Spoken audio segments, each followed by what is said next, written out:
Cedicom Thiès au service de l'Évangile, tous ensemble pour partager la joie de l'Évangile.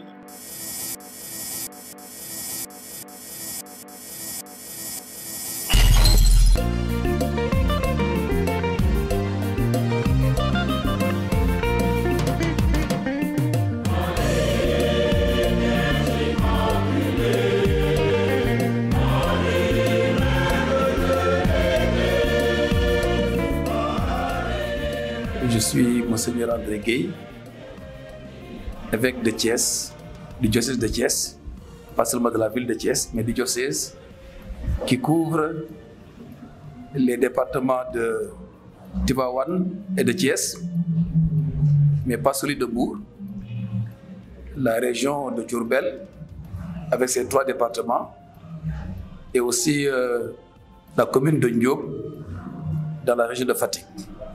Donc je suis l'évêque de Thiès depuis 2013, soit presque 11 ans que je suis donc ici à la tête du diocèse de Thiès comme pasteur, c'est-à-dire comme responsable principal de l'Église, selon la volonté de notre souverain, le pape François. Le pèlerinage pour nous, catholiques, c'est un moment fort de communion où tous les catholiques se sentent comme appartenant à une seule et même famille de l'Église qui est au Sénégal. C'est cette communion que traduit véritablement le rendez-vous annuel de Popenguine. Ensuite, ce rendez-vous traduit notre affection, notre dévotion, qu'on pourrait dire nationale, à l'égard de la Vierge Marie que nous honorons, vénérons à Popenguine. Mais l'importance du pèlerinage réside dans sa signification. Aller en pèlerinage, c'est sortir de soi-même pour aller à la quête du Seigneur, pour répondre à cet appel profond que chaque homme ressent au-dedans de lui-même et pour refaire, pour approfondir sa relation avec le divin, avec Dieu. Comme il y en a dans la religion chrétienne, dans les autres religions aussi, c'est véritablement cela le sens du pèlerinage. Pour nous, aller à Popenguine, c'est se mettre en marche. Se mettre en marche pour retrouver la source et même le but, le sens de notre existence. Et c'est pourquoi nous acceptons de mettre tout comme acte pour dédier ces moments profonds à la communion avec Dieu, par l'intermédiaire, par la prière de la Vierge Marie. Et c'est pourquoi pour nous, le pèlerinage est un événement de foi, une démarche sublime de foi, qui traduit vraiment notre relation à Dieu en implorant la prière, l'intercession de la Vierge Marie de Popenguine. Le thème a été choisi et arrêté avant le contexte actuel, c'est-à-dire avant l'issue de l'élection présidentielle, parce que depuis le mois de janvier, le thème est déjà arrêté. Pourquoi nous l'avons choisi? C'est pour traduire la préoccupation des évêques, le patriotisme même des évêques pour notre pays. Vous vous rappelez, ou certains des plus anciens se rappellent, qu'en 1994, les évêques avaient rédigé une lettre intitulée « Bâtir ensemble un Sénégal de justice et de paix ». Et en 2011, il y a eu un colloque, un forum plutôt ici à Thiès, pour revisiter cette lettre, pour évaluer la situation de notre Sénégal. Est-ce que nous avons fait des progrès au sujet, à propos de cet appel des évêques lancé en 1994? Le forum a eu ses conclusions et bien sûr a noté des avancées, mais aussi des retards, des obstacles, des défis encore pour que nous puissions bâtir notre Sénégal, mettre notre Sénégal sur le chemin de la justice et de la paix. Et ce thème vient pour nous rappeler cela. Bien sûr, il s'adresse d'abord aux chrétiens, puisque nous sommes, nous chrétiens, concernés par le pèlerinage, d'abord aux chrétiens, mais le thème s'adresse à tout homme, à tous les Sénégalais, tous les compatriotes, pour que tous ensemble, nous puissions mettre les intérêts du pays à la tête de nos préoccupations et avancer ensemble, en synergie, en communion, pour que notre Sénégal soit vraiment un pays basé dans la vie des citoyens, dont les institutions reflètent la justice et la paix que nous désirons tant. C'est comme des biens communs que nous voulons promouvoir, sur lesquels nous voulons bâtir notre pays. Voilà donc le message qui sera lancé, puisque c'est moi-même qui vais célébrer la messe. Je vous le résume en primeur, mais pas textuellement. Je vais appeler tout le monde, d'abord les chrétiens, et tout le monde, tous les compatriotes, tous les citoyens, à nous mettre effectivement en route, coude à coude, et comme le dit l'hymne national, épaule contre épaule, ensemble, en ayant le bien du pays pour seule et unique motivation.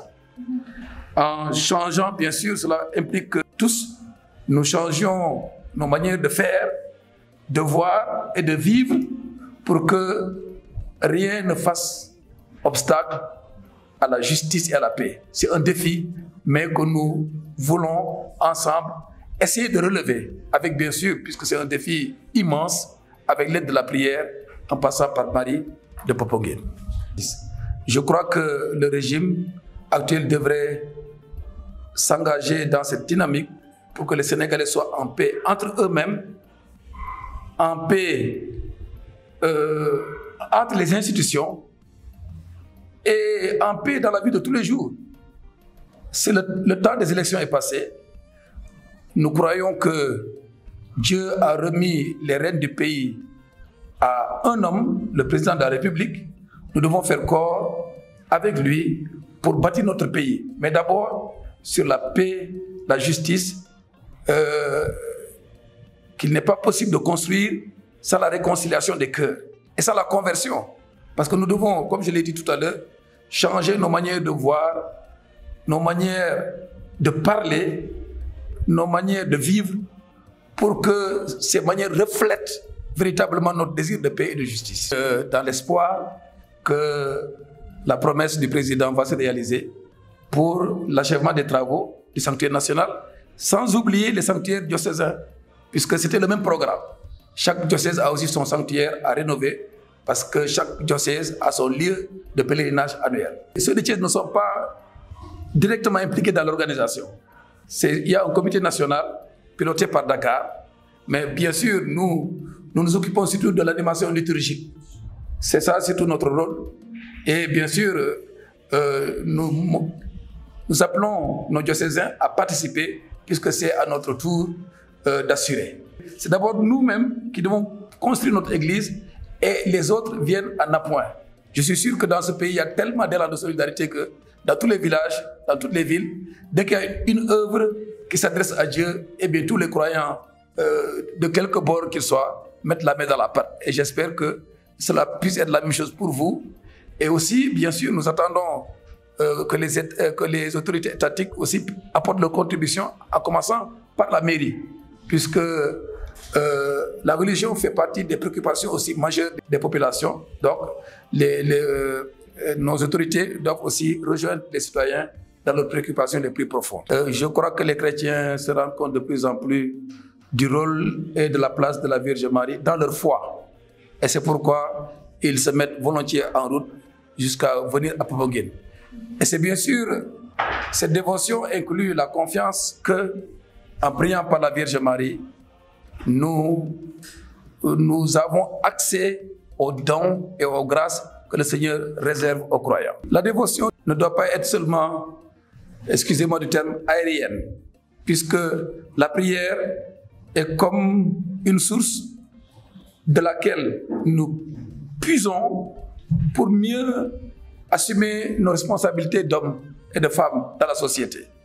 Donc la dévotion doit nous pousser à plus d'engagement au service, comme le thème le dit, de la justice et de la paix.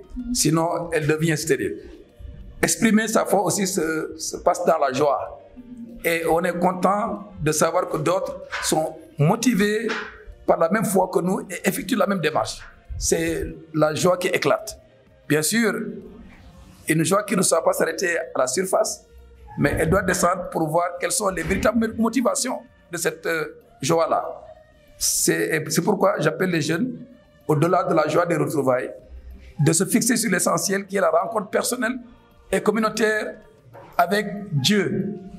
C'est-à-dire que chacun puisse avoir conscience de ce qui le motive à se rendre à Popenguine. C'est-à-dire approfondir cette relation avec Dieu, confier à Dieu ses soucis, ses projets, ses joies, ses craintes.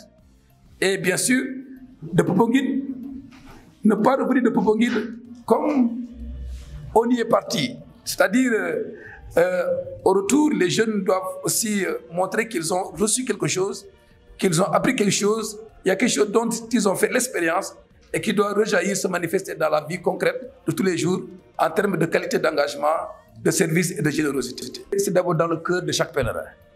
C'est ça. Et il est d'abord spirituel, donc il est difficile à quantifier.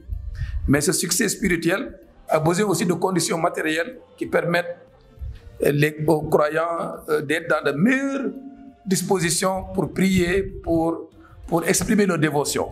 Et c'est pourquoi j'encourage et je félicite déjà les organisateurs et j'attends aussi que les services étatiques de l'organisation soient garantis. Mais c'est à chacun de se préparer profondément pour que le succès qu'il attend, les grâces, la motivation qu'il escompte, s'il se prépare spirituellement, il prépare son cœur, je suis sûr que Dieu par la Vierge Marie comblera le désir avec lequel il se rend à nous.